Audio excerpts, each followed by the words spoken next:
Azərbaycan cəmiyyətində bir qarışıqlıq, dinə baskı, xaricdən yönləndirilən şeylər idi bunlar. Ki, Azərbaycanda din azadlığı yoxdur, insanların düşüncə azadlığı əlindən alır. Bunu gündəmə gətirib oturtdursunlar. Məncə, bu sorun deyil. Bu Hicab məcburidir dində. Hər bir müsəlman qadın hicab taxmalıdır mı? İlk əvvəl bu Tənzilə xanım fikirlərlə də münasibət bildirmək istəyirəm. Yəni, Tənzilə xanım dedi, biz də elə düşünürdük, bu gün də əmin olduq və buna ki, Tənzilə xanım həqiqətən də heç kəs burada onu dindən uzaq və dinsiz bir adam hesab eləmir və belə bir fikrin də burada formalaşmasının əleyhinəyəm. Və səsləndirdiyi fikirlərin də bir çoxu ilə mən şəxsən razıyam. Eyni zamanda təbii ki, razı olmadığımız məqamlar da var və burada biz elə bu tədbirdən öncə də danışdığımız vaxt ümumiyyətlə belə tədbirlərin ən böyük uğurunu vurğuladıq ki, belə tədbirlərin ən böyük uğuru budur ki, cəmiyyətdə müxtəlif fikirlər var və biz buna alışmalıyıq. Buna normal yanaşmalıyıq, fərqli fikrə hörmətlə yanaşmağı gənclərimiz xüsusilə öyrənməlidirlər. Burada hicab barədə danışıldı və mən bunu xüsusilə vurğulamaq istəyirəm. Hicab hansısa bir geyim forması deyil. Tənzilə xanım dedi ki, məsələn, bizdə kələğaya olub, qoy kələğaya olsun. Və kimsə demir ki, hicab hansısa formada geyilməlidir. Hicab Quranın hökmüdür, Allah əmridir. Nur surəsi 30-31-ci ayələrdə Allah hicabın qadınlara vacib olduğunu vurğulayır.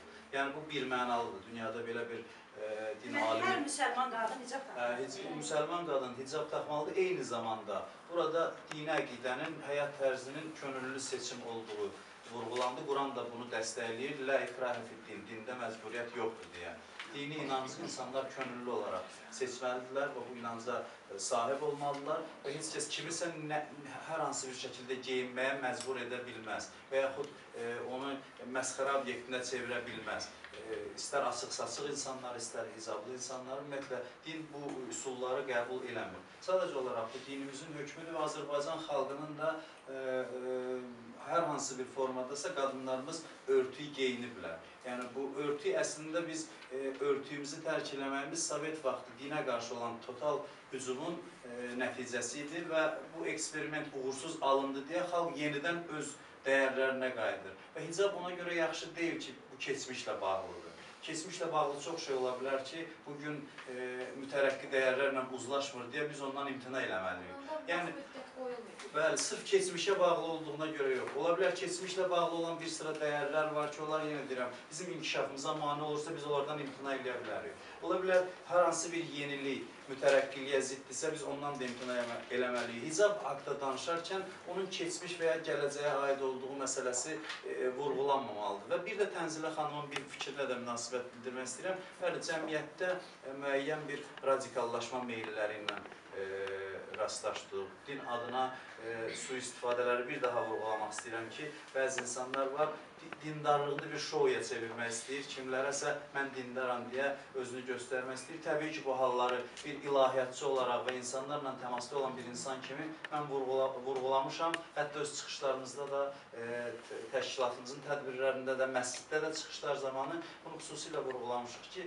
insanlar dini özlərini göstərmək üçün bir vasitəyə çevirməməlidirlər. Eyni zamanda Azərbaycan demokratik və hüquqi bir dövlətdir. Azərbaycan da insanların etiqad azadlığı qanununda təsbit olunmuş bir hüquqdur və bəzi hallarda bu hüququn məhdudlaşdırılması kimlərsə tərəfindən bəzən əksinə etirazların yaranmasına səbəb olur və bu xarici faktor qeyd olundu. Təbii ki, bir sıra dövlətlər var ki, Azərbaycanda dini zəmində qarşıdurma yaratmaqdan maraqlıdırlar. Və bəzən biz bu məhdudiyyətləri tətbiq eləməklə əksinə bu qüvvələrin dəyirmanına su tökmüş oluruq. Əslində, yəni dinin radikallaşmasının qarşısının alınması, dini azadlıqların tanınmasındadır. Məhdudiyyət çox olduqca insanlar haqlarını siyasi mübarizə ilə almağa cəhd göstərirlər və beləcə də nəticədə radikallaşma meyilləri meydana çıxır. Ona görə cəmiyyətdə kiminsə öz haqqının müdafiəsi üçün hansısa bir dinc etiraz aksiyasında iştirak eləməsi mümkündür, təbiidir, amma eyni zamanda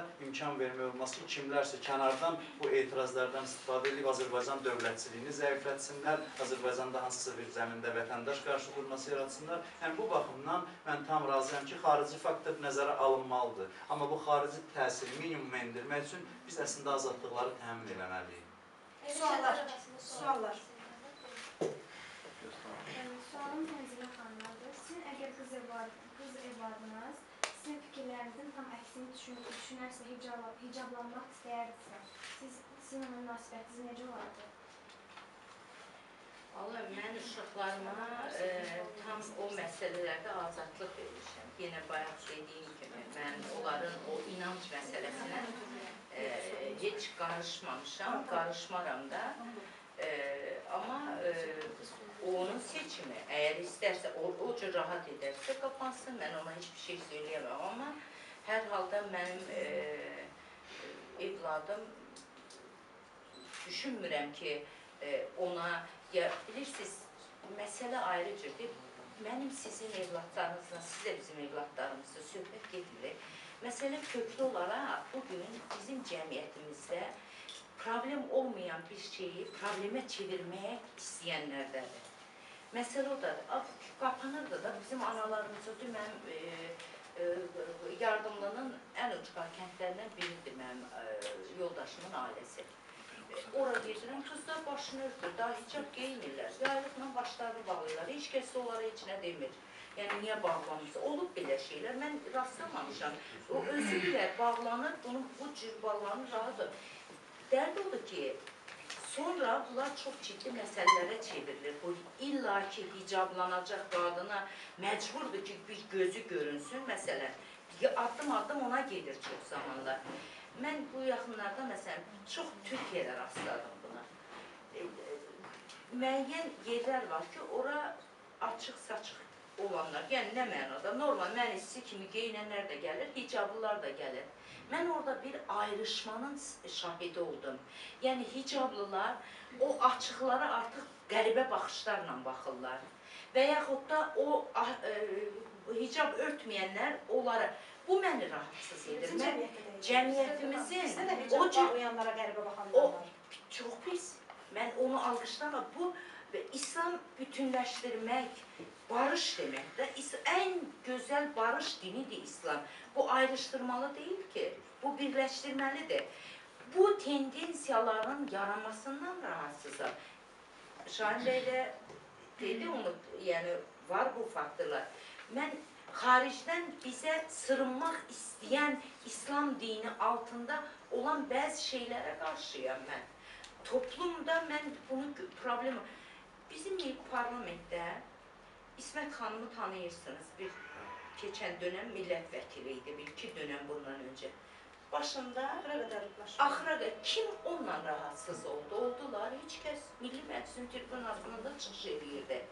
Yəni bu cür örtünmənin əleyhinə gəlib deməyim odur ki, bizdə bu problem olmayıbdır.